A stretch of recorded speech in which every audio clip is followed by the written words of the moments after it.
they're catching up like that. And so far, we going into prepping for, for it's time for the game prep now, So right now, first day of practice, we're really focusing on FAMU, starting off, coming out here, going through things kind of slow right now, trying to get the hang of it. Then we're going to pick it up probably tomorrow, and start getting game speed with the new knowledge that we have with the D. We're going to play against FAMU. What are some of the highlights of FAMU? I mean, quarterback play, or what do you know about them? They got some nice receivers, man, and, their quarterback can be a threat in the run game as well. So right now, we have to make sure that we play discipline and play sound.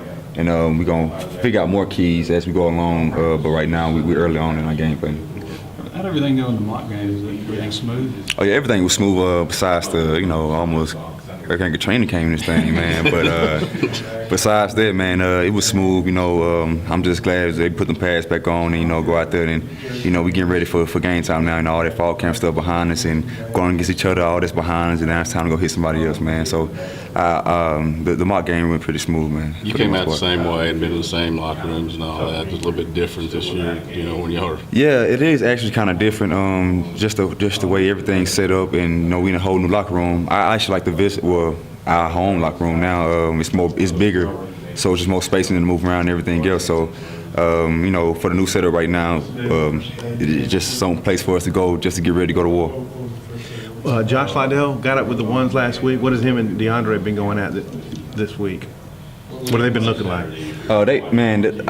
Competition. I always bring out the best in everybody. Right now they both just real focused on what they got to do. They're not really worried about who's the one, who's two right now. Right now they just focusing on their job at hand and what they got to do in order to help this defense. Santos, I assume you guys have scout teams now and everything this week.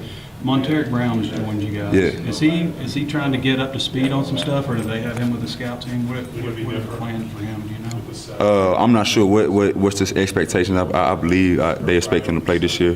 Right now, he just got in the kick of things, so he's working with the scout team, just getting the flow of college football, so like that. But as he go on, he will play this year, I believe.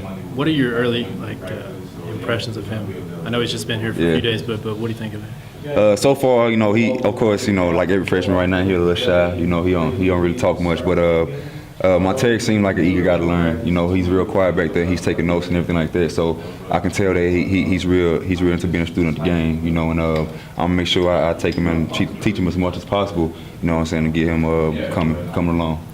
Do you guys? How often will you guys flop the safeties? Will you always be a strong and a free, or will you play a side of the field at sometimes? I'm solidified a strong safety. Josh and Dre rotate their free safety. It's best for all of us to learn each safety spot, because you never know what can happen. But for the most part, I'm stuck at strong, and those two guys rotate it free and strong safety. What about how this team feels about contending in the SEC West? Do you feel it's kind of time to put it together and be up there near the top? Oh yeah, man. I expect us to do big things this year, man. I always believe that we was able to compete, but this year I feel like it's way different. We got a lot of guys that's way more athletic, and have that dog mentality. When things get tough, they're not backing down from a challenge. That's the main thing you got to have in the SEC West. It's the dog mentality when things, get hard. And I feel like we got that this year. I feel like guys are more disciplined, and I feel like we're gonna go far in the SEC West for sure.